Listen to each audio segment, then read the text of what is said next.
പ്രിയപ്പെട്ടവരെ, നമ്മൾ തലക്കെട്ടുകൾക്ക് ശേഷം വാർത്തകളിലേക്ക് കിടക്കുമ്പോൾ ആദ്യം പോകുന്നത് കോഴിക്കോട്ടെ തീപിടുത്തവുമായി ബന്ധപ്പെട്ടുള്ള അപ്ഡേറ്റുകളിലേക്കാണ്. നമുക്കറിയാം, ഇന്നലെ വൈകിട്ട് ഒരു 5:30 ഉണ്ടാകുന്ന തീപിടുത്തം. ആ തീ അണയ്ക്കാൻ പെടാപ്പാടുപെട്ടു ഫയർഫോഴ്സും പോലീസും നാട്ടുകാരും സന്നദ്ധ സംഘടനകളും ഒക്കെ ചേർന്ന്. എനിക്ക് തോന്നുന്നു ഒരു 11:30-12 മണിയോടുകൂടിയാണ് ആ തീ ഏറെക്കുറെ പൂർണ്ണമായും അണയ്ക്കാനായി സാധിച്ചത്.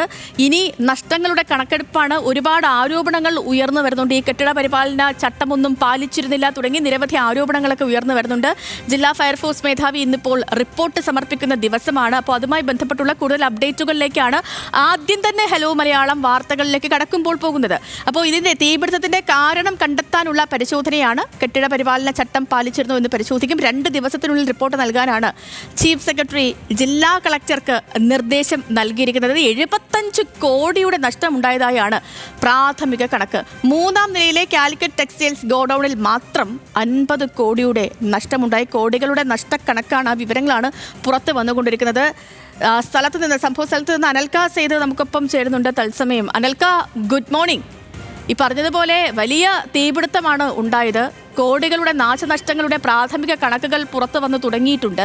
ഈ ഏറെ പണിപ്പെട്ടാണ് തീ അല്പമെങ്കിലും ഈ പൂർണ്ണമായും അണയ്ക്കാൻ സാധിച്ചത്. ഒരു രാത്രി 11:30-12 മണിയോടുകൂടി. ഇന്നിപ്പോൾ ഈ ജില്ലാ ഫയർഫോഴ്സ് മേധാവി റിപ്പോർട്ട് സമർപ്പിക്കുമെന്ന് പറയുന്നു. അതിൽ സ്ഥിരീകരണമായിട്ടുണ്ടോ? ഇത് തന്നെ റിപ്പോർട്ട് സമർപ്പിക്കുമോ? കെട്ടിട പരിപാലന ചട്ടം പാലിച്ചിരുന്നില്ല എന്ന ആരോപണമൊക്കെ ഉയരുന്നുണ്ട്. എന്താണ് സ്ഥലത്തെ ഇപ്പോഴത്തെ അവസ്ഥ?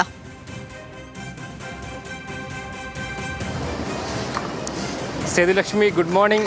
ഞാനിപ്പോൾ നിൽക്കുന്നത് ഈ തീപിടുത്തമുണ്ടായിട്ടുള്ള മൊഫീസൽ ബസ് സ്റ്റാൻഡിലെ കാലിക്കറ്റ് ടെക്സ്റ്റൈൽസിന് മുന്നിലാണ്. നമുക്ക് ഇപ്പോൾ ദൃശ്യങ്ങളിൽ കാണുന്ന പോലെ തന്നെ ഇന്നലെ ഏകദേശം 6.5 മണിക്കൂർ എടുത്തുകൊണ്ടാണ് ഈ തീ അണക്കുന്നൊരു സ്ഥിതി ഉണ്ടായിട്ടുള്ളത്. ഞാൻ രാവിലെ ഇവിടെ എത്തുന്ന സമയത്ത് പോലും അതായത് പുക, ഈ ടെക്സ്റ്റൈൽസിനുള്ളിൽ ഈ തീ അണച്ച സ്ഥലത്ത് നിന്ന് പുക വലിയ രീതിയിൽ ഉയരുന്ന ഒരു അവസ്ഥയും ഉണ്ടായിട്ടുണ്ട്. ഏതായാലും അതേപോലെ തന്നെ ഇവിടെ നാട്ടുകാരെ രാവിലെ സംസാരിച്ച സമയത്തൊക്കെ പറയുന്നത് അതായത് AC-യുടെ ബാറ്ററിയും അതോടൊപ്പം തന്നെ ഇൻവെർട്ടറിൻ്റെ ബാറ്ററിയൊക്കെ പൊട്ടിത്തെറിച്ചിട്ടുണ്ടായിരുന്നല്ലോ. അപ്പോൾ അതിൻ്റെ ഒരു ഗന്ധം ഈ സ്ഥലത്തൊക്കെ തന്നെ വലിയ രീതിയിൽ വ്യാപിക്കുകയും ചെയ്തിരുന്നു.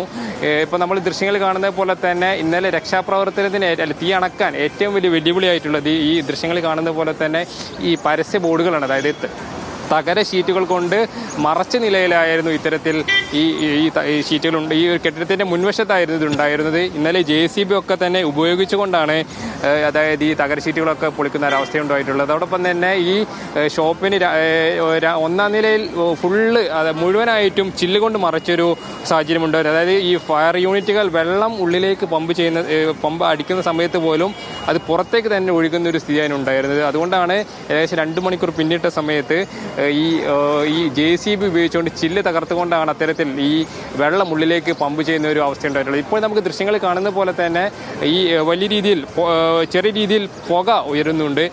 ഈ 1-ാം നിലയിൽ തന്നെ നമുക്ക് ആ ദൃശ്യങ്ങൾ കാണുന്ന പോലെ തന്നെ അതായത് ഈ വെള്ളം പമ്പ് ചെയ്യുന്ന സമയത്ത് വെള്ളം തുടക്കത്തിലൊക്കെ തന്നെ പുറത്തേക്കാണ് ഒഴുകി വന്നിരുന്നത്. പിന്നീട് ഈ ഫയർഫോഴ്സ് ഇടപെട്ടുകൊണ്ടാണ് JCB വിളിച്ചുകൊണ്ട് ഇത്തരത്തിൽ ചില്ലുകൾ തകർത്തുകൊണ്ട് ഉള്ളിലേക്ക് വലിയ രീതിയിൽ വെള്ളം പമ്പ് ചെയ്തത്. അതുകൊണ്ട് തന്നെയാണ് 6.5 മണിക്കൂർ എടുത്തുകൊണ്ടാണ് ഇത്തരത്തിൽ ഈ തീ അണക്കാൻ ഫയർഫോഴ്സിനെ സ്ഥാപിച്ചിട്ടുള്ളത്. ഇപ്പോൾ ഏകദേശം 1 ഫയർ യൂണിറ്റ് മാത്രമാണ് ഇവിടെ ഈ നിലവിലുള്ളത്. ഇതുമായി ബന്ധപ്പെട്ട് സമീപത്തൊക്കെ തന്നെ പോലീസ് കെട്ടിയടച്ചിട്ടുണ്ട്. ഇതുമായി ബന്ധപ്പെട്ട് ചീഫ് സെക്രട്ടറി കോഴിക്കോട് ജില്ലാ കളക്ടറിന് സ്നേഹിൽകുമാർ സിംഗിന് ഇത്തരത്തിൽ നിർദ്ദേശം കൊടുത്തിട്ടുണ്ട്. 2 ദിവസത്തിനകം റിപ്പോർട്ട് സമർപ്പിക്കണം. അതോടൊപ്പം തന്നെ ഇതിൻ്റെ ഈ തീപിടുത്തത്തിൻ്റെ കാരണം ഇതുവരെ വ്യക്തമായിട്ടില്ല. അതായത് ഇനി അങ്ങോട്ട് രാവിലെ ഒരു 9 മണിക്ക് ശേഷം ഇതുമായി ബന്ധപ്പെട്ട പരിശോധനകൾ ഫയർഫോഴ്സിൻ്റെ നേതൃത്വത്തിൽ ജില്ലാ ഫയർ ഓഫീസറുടെ നേതൃത്വത്തിൽ നടത്തുമെന്ന ഒരു വിവരമാണ് ഇപ്പോൾ നമുക്ക് ലഭിക്കുന്നത്. ഈ ദൃശ്യങ്ങൾ കാണുന്ന പോലെ തന്നെ ഇതാണ് ഈ കെട്ടിടത്തിൻ്റെ പല ഭാഗങ്ങളിലും ഇത്തരത്തിലുള്ള AC-കൾ ഉണ്ടായിരുന്നു. അതൊക്കെ തന്നെ അതിൻ്റെ ബാറ്ററികളൊക്കെ തന്നെ ഈ പൊട്ടിത്തെറിക്കുന്ന ഒരു അവസ്ഥയും ഉണ്ടായിട്ടുണ്ട്. കൂടാതെ ഇത് കോർപ്പറേഷൻ്റെ കീഴിലുള്ള ഒരു കെട്ടിടമാണ്. അതായത് ഇന്നലെ ഫയർഫോഴ്സിലെ ഉദ്യോഗസ്ഥരൊക്കെ പറയുന്നത് ഇത്തരത്തിൽ തീ ആളിപ്പടർന്ന സമയത്ത് പോലും ഇതിൻ്റെ ബ്ലൂ പ്രിന്റ് ഈ ഫയർഫോഴ്സിന് ലഭ്യമായിട്ടില്ല. അതായത് അതോടൊപ്പം തന്നെ ഈ കെട്ടിടത്തിൻ്റെ പല ഭാഗങ്ങളിലും അത്തരത്തിൽ അതായത് ഈ കെട്ടിടത്തിൻ്റെ രൂപങ്ങളിൽ അല്ലെങ്കിൽ ഘടനയിലൊക്കെ തന്നെ മാറ്റം വരുത്തിയിട്ടുണ്ടെന്നൊരു കാര്യം ഇതിൽ മാത്രമല്ല അനൽക്ക, നമുക്കറിയാവുന്ന പോലെ ഇന്നലെ 5:30 മണിയോടുകൂടി ഉണ്ടായ തീപിടുത്തമാണ്. അത് എത്ര മണിക്കൂറുകൾ ആ തീ ഒന്ന് ശമിപ്പിക്കാൻ എടുത്തു എന്നുള്ളത് നമ്മൾ തത്സമയം കണ്ടതാണ്. പക്ഷേ ഈ തീപിടുത്തം ഉണ്ടായ സമയത്തൊന്നും ആ തീ അണയ്ക്കാൻ ഒരു സുരക്ഷാ സംവിധാനം പോലും അവിടെ ഉണ്ടായിരുന്നില്ല. കോഴിക്കോടിന്റെ നഗരഭാഗമാണ്. മാത്രമല്ല ഈ ഇടയ്ക്കിടെ തീപിടുത്തം ഉണ്ടാകുന്നുണ്ട്. ഇപ്പൊ ഈ ഇടയ്ക്ക് പാളയത്ത് തീപിടുത്തമുണ്ടായി, മിഠായി തെരുവിലുണ്ടായി, ഏറ്റവും ഒടുവിലായി കോഴിക്കോട് മെഡിക്കൽ കോളേജിൽ തീപിടുത്തമുണ്ടായി. ഇന്നലത്തെ ഈ തീപിടുത്തം കണ്ടു. അങ്ങനെ ഇനി നഗരസഭാ വിഭാഗമൊക്കെ അതല്ലെങ്കിൽ കോർപ്പറേഷനൊക്കെ വിശദമായ ഒരു അന്വേഷണം കൂടി ഈ ഭാഗത്ത് ഈ ഒരു സംഭവവുമായി ബന്ധപ്പെട്ട് നടത്തേണ്ടതല്ലേ അനൽക്ക?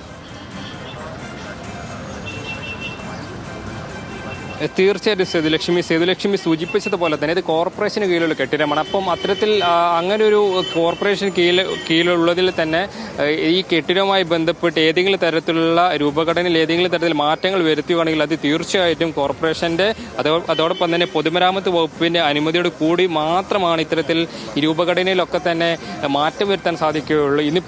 ഇന്ന് നടത്തുന്ന പരിശോധനയിലാണ് എത്ര സ്ഥലങ്ങളിൽ സ്വാഭാവികമായും AC ഒക്കെ വെക്കുന്നതുമായി ബന്ധപ്പെട്ടൊക്കെ തന്നെ ഈ റൂമൊക്കെ കെട്ടിയെടുക്കേണ്ട ഒരു സ്ഥിതി, അതായത് ഈ പുറത്തേക്ക്, അതായത് വിവിധ ബ്ലോക്കുകളായിട്ട് അല്ലെങ്കിൽ ഭാഗങ്ങളായിട്ട് തിരിച്ചായാണ് ഈ കെട്ടിടങ്ങൾ നിർമ്മിച്ചിരിക്കുന്ന കാര്യമാണ് ഇന്നലെ ഈ ഫയർഫോഴ്സ് ഉദ്യോഗസ്ഥരൊക്കെ പറഞ്ഞിട്ടുള്ളത്, AC വെക്കാൻ വേണ്ടിയിട്ട്.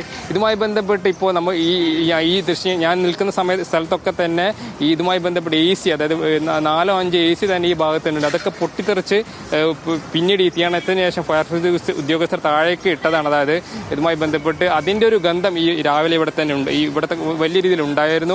അതോടൊപ്പം തന്നെ ഇതിൽ കോർപ്പറേഷന്റെ ഭാഗത്ത് നിന്ന് അല്ലെങ്കിൽ അത്തരത്തിലൊരു അന്വേഷണം വരേണ്ടതുണ്ട്. അതോടൊപ്പം തന്നെ ഇന്ന് ഏറ്റവും പ്രധാനമായിട്ടുള്ളത് ഇതുമായി ബന്ധപ്പെട്ട് ഫയർഫോഴ്സിന്റെ നേതൃത്വത്തിലുള്ള അന്വേഷണം നടക്കുന്നുണ്ട്. അല്ലെങ്കിൽ ഷോർട്ട് സർക്യൂട്ട് അല്ലെങ്കിൽ മറ്റേതെങ്കിലും അട്ടിമറി ശ്രമങ്ങൾ ഉണ്ടായിട്ടുള്ള കാര്യങ്ങളൊക്കെ തന്നെ ഇവരാണ് അല്ലെങ്കിൽ ഫയർഫോഴ്സിന്റെ നേതൃത്വത്തിൽ നടക്കുന്ന അന്വേഷണത്തിലാണ് വ്യക്തമാക്കേണ്ടത്. ഇപ്പോൾ നമ്മൾ ദൃശ്യങ്ങൾ കാണുന്ന പോലെ തന്നെ ഈ ചില്ല് തകർത്തുകൊണ്ടാണ് ഇത്തരത്തിൽ ഫയർഫോഴ്സ് വെള്ളം ഉള്ളിലേക്ക് പമ്പ് ചെയ്തിട്ടുള്ളത്.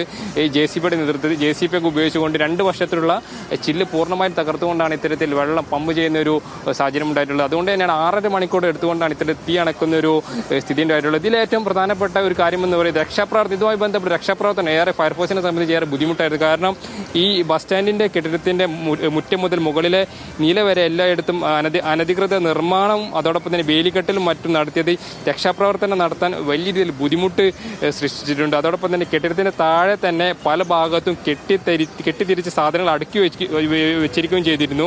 അതോടൊപ്പം തന്നെ കൂടാതെ മുകളിലേക്ക് കയറി പടിക്കെട്ടുകൾ അവസാനിച്ച് തിരിയുന്നിടത്തൊക്കെ തന്നെ വലിയ രീതിയിൽ സാധനങ്ങൾ അട്ടിക്കട്ടിക്കായി, അതായത് ഇങ്ങനെ അടുപ്പിച്ച് വെച്ചൊരു സ്ഥിതി ഉണ്ടായതുകൊണ്ട് തന്നെ ഈ തീയൊക്കെ പടരാൻ വലിയ രീതിയിലുള്ളൊരു കാരണം ഇതുമൂലം ഉണ്ടായിട്ടുണ്ട്. അതോടൊപ്പം തന്നെ കെട്ടിടത്തിൽ അശാസ്ത്രീയമായിട്ട് അനധികൃതമായ നിർമ്മാണമുണ്ട്. അതോടൊപ്പം തന്നെ മുകൾ നിലകളിൽ കടമുറികൾക്ക് പുറത്തുനിന്ന് ആളുകൾക്ക് നടന്നു പോകാൻ തീപിടുത്തം പോലുള്ള അത്യാഹിതമുണ്ടായാലൊക്കെ തന്നെ ഈ രക്ഷാപ്രവർത്തനം സുഗമമാക്കാൻ വേണ്ടി ഒഴിവാക്കിയിട്ട സ്ഥലങ്ങളെല്ലാം കെട്ടിമറിച്ച് മേൽക്കൂര ഷീറ്റ് ഇട്ട് വെച്ചിട്ടുണ്ട്. ഇതും ഒരു പ്രധാനപ്പെട്ട ഒരു കാരണമാണ്. ആ ഷീറ്റുകളൊക്കെ തന്നെ തകർത്തുകൊണ്ടാണ് ഇത്തരത്തിൽ ഫയർഫോഴ്സ് നില ഈ വെള്ളം ഉള്ളിലേക്ക് പമ്പ് ചെയ്തിട്ടുള്ളത്. അതോടൊപ്പം തന്നെ ഒട്ടേറെ മുറികൾ ഒഴിവാക്കി വലിയ ഹാൾ പോലെ ആക്കി ചുറ്റും ഒഴിച്ചിടേണ്ട ഒരു സ്ഥലവും കൂട്ടിക്കെട്ടിയിട്ടുണ്ട്. ഇതൊക്കെ തന്നെ നമുക്ക് ഈ ഘട്ടത്തിൽ ഇന്നലെ ഫയർഫോഴ്സ് ഉദ്യോഗസ്ഥരോട് സംസാരിച്ച സമയത്ത് ഇവർ പറഞ്ഞിട്ടുള്ള കാര്യങ്ങളാണ്. അതോടൊപ്പം തന്നെ ചുറ്റുഭാഗത്തും വിവിധ സ്ഥലങ്ങളിൽ നിന്ന് വെള്ളം ചീറ്റി പെട്ടെന്ന് നിയന്ത്രണ വിധേയമാക്കുന്ന പ്രവർത്തനം ഇവിടെ നടത്താൻ കഴിഞ്ഞില്ല. അനധികൃത നിർമ്മാണം അതോടൊപ്പം തന്നെ സാധനങ്ങൾ സൂക്ഷിക്കലും കാരണം ഫയർഫോഴ്സുകാർക്കും സ്ഥാപനങ്ങളും പ്രവേശന കവാടത്തിൽ കൂടി മാത്രമാണ് പ്രവേശിക്കാനത്. അപ്പോഴും തീ വലിയ രീതിയിൽ പടരുന്ന ഒരു സാഹചര്യം ഉണ്ടായിരുന്നു. അതായത് ഈ തീ പിടിച്ച് 2 മണിക്കൂർ പിന്നിട്ടതിന് ശേഷം പോലും മറ്റു ജില്ലകളിൽ നിന്നും ഫയർ യൂണിറ്റുകൾ എത്തിച്ചിട്ട് പോലും തീ ആദ്യഘട്ടത്തിൽ നിന്ന് തന്നെ കുറയുന്ന, അതായത് ഒരു സൈഡിൽ തീ അണക്കുന്ന സമയത്ത് മറ്റൊരു സൈഡിലേക്ക് തീ പടരുന്ന ഒരു അവസ്ഥയും ഉണ്ടായിരുന്നു. പിന്നീടാണ് ഈ കോഴിക്കോട് വിമാനത്താവളത്തിൽ നിന്നും അത്യാധുനിക സംവിധാനങ്ങളുള്ള ഈ ഫയർ യൂണിറ്റ് എത്തിച്ചുകൊണ്ട് ഈ വെള്ളം ഉള്ളിലേക്ക് പമ്പ് ചെയ്തിട്ട് പോലും തീ അണയ്ക്കാൻ പറ്റാത്ത ഒരു സാഹചര്യം ഉണ്ടായിരുന്നു. എന്നാൽ ഇതുമായി ബന്ധപ്പെട്ട് പുലർച്ചയോട് കൂടിയിട്ടാണ് ഇത്തരത്തിൽ തീ അണക്കുന്ന ഒരു സാഹചര്യം ഉണ്ടായത്. പിന്നീട് അതായത് ഇവിടെയുള്ള പുക പൂർണ്ണമായി ഒഴിവാക്കാൻ വേണ്ടി, അതായത് ഉള്ളിലേക്ക് ഫയർഫോഴ്സ് ഉദ്യോഗസ്ഥർ ഉള്ളിലേക്ക് ഈ കെമിക്കലൊക്കെ ഉപയോഗിച്ചുകൊണ്ട് വെള്ളം പമ്പ് ചെയ്തിരുന്നു. ഞാൻ രാവിലെ ഇവിടെ വരുന്ന സമയത്തൊക്കെ തന്നെ വലിയ രീതിയിൽ പുകപടലം ഇവിടെ അനുഭവപ്പെട്ടിരുന്നു. അതിരൂക്ഷമായിട്ടുള്ള ഗന്ധവും അനുഭവപ്പെട്ടിരുന്നു. ഏതായാലും വലിയ രീതിയിൽ അപകടമാണ് ഒഴിവായത്. സേതുലക്ഷ്മി, ഈ പുക ഉയരുന്നൊരു ഞാനിവിടെ എത്തിയ സമയത്ത് ഇപ്പോഴും പുക ഉയരുന്നൊരു സാഹചര്യം ഇപ്പോഴും നിലവിലുണ്ട്. കാരണം വെള്ളം പൂർണ്ണമായിട്ട് ഉപയോഗിച്ചിട്ട് തീയണച്ചിട്ട് പോലും ഇതിൻ്റെ ഉൾവശങ്ങളിൽ നിന്ന് ഇപ്പോഴും പുക ഉയരുന്നൊരു പശ്ചാത്തലമുണ്ട്. കാരണം ഫ്ലെക്സ് ബോർഡുകളുണ്ട്, തകരശീറ്റുകളുണ്ട്. അതുകൊണ്ട് തന്നെ ഈ തീ അണക്കുന്നത് ഫയർഫോഴ്സിനെ സംബന്ധിച്ച് ഇതൊക്കെ തന്നെയാണ് ഫയർഫോഴ്സിന് വലിയ രീതിയിൽ വെല്ലുവിളിയായിട്ടുള്ളത്. ഇതൊക്കെ തകർത്തുകൊണ്ട് ഉള്ളിലേക്ക് കയറി സ്വാഭാവികം ഞാൻ ഈ ദൃശ്യങ്ങളിൽ കാണുന്ന പോലെ തന്നെ വലിയ രീതിയിലുള്ള പരസ്യ ബോർഡുകൾ, ഇതിൻ്റെ എല്ലാ വശങ്ങളിലും പരസ്യ ബോർഡുകളാണ്. അപ്പം ആ പരസ്യ ബോർഡുകൾ നമുക്കറിയാം മുകളിൽ കാണുന്ന പോലെ തന്നെ ആ പരസ്യ ബോർഡുകൾ കത്തുന്നതിൻ്റെ സ്മെല്ല് ഗന്ധം പോലും എനിക്കിവിടേക്ക് നിൽക്കുന്ന സമയത്ത് അത് അറിയാൻ കഴിയുന്നുണ്ട്. വലിയ രീതിയിൽ ഗന്ധമാണ്. അതോടൊപ്പം തന്നെ ഇതിന് താഴെ മെഡിക്കൽ സ്റ്റോർ ഉണ്ട്. ഈ മെഡിക്കൽ സ്റ്റോർ ഉൾപ്പെടെ ഈ കെട്ടിടത്തിൻ്റെ താഴെയുള്ള മെഡിക്കൽ സ്റ്റോർ ഉൾപ്പെടെ അത്തരത്തിൽ ചെറിയ രീതിയിലൊരു കത്തി നശിക്കുന്ന ഒരു അവസ്ഥയും ഉണ്ടായിട്ടുണ്ട്. അതോടൊപ്പം തന്നെ ഇന്നലെ ഇതുമായി രക്ഷാപ്രവർത്തനത്തിന് നേരിട്ട് മറ്റൊരു ബുദ്ധിമുട്ടെന്ന് പറയുന്നത് തീർച്ചയായും ജനങ്ങൾ, അതായത് ഈ അപകടം നടന്ന സ്ഥലത്ത് ജനങ്ങൾ വലിയ രീതിയിൽ തടിച്ചു കൂടുന്ന ഒരു അവസ്ഥയുണ്ട്.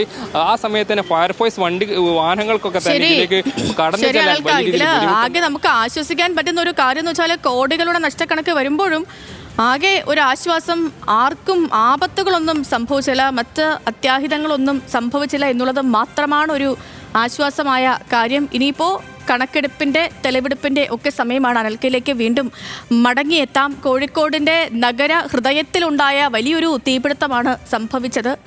ഇനി ഫയർഫോഴ്സിൻ്റെ ജില്ലാ ഫയർഫോഴ്സ് മേധാവിയുടെയൊക്കെ റിപ്പോർട്ട് കിട്ടുന്ന മുറയ്ക്കാവും എന്താണ് യഥാർത്ഥ അപകട കാരണം. ഇപ്പോൾ ഷോർട്ട് സർക്യൂട്ട് എന്ന് പറയപ്പെടുന്നു. യഥാർത്ഥ അപകട കാരണം സംബന്ധിച്ച വിവരങ്ങൾ, ഒപ്പം തന്നെ കോഴിക്കോട് കോർപ്പറേഷനും ഈ കാര്യത്തിൽ ഒരു വലിയ നടപടി എടുക്കേണ്ടി വരും. കാരണം എത്ര തീപിടുത്തങ്ങളല്ലേ തുടർച്ചയായിട്ട്. ഏറ്റവും ഒടുവിൽ നമ്മൾ കണ്ടത് കോഴിക്കോട് മെഡിക്കൽ കോളേജിൽ ഉണ്ടായതാണ്. അതിനു മുൻപ് പാളയത്തുണ്ടായി, മിഠായി തെരുവിലുണ്ടാകുന്നു. ഇപ്പോൾ ഇന്നലത്തെ തീപിടുത്തം കൂടിയപ്പോൾ ഈ ഫയർഫോഴ്സിൻ്റെ ഭാഗത്തു നിന്ന് ഒപ്പം ഈ നഗരസഭയുടെ ഭാഗത്തു നിന്നൊക്കെ ഒരു സത്വരമായ നടപടിയൊക്കെ ഉണ്ടാകും, അന്വേഷണമൊക്കെ ഉണ്ടാകുമെന്ന് പ്രതീക്ഷിക്കാം.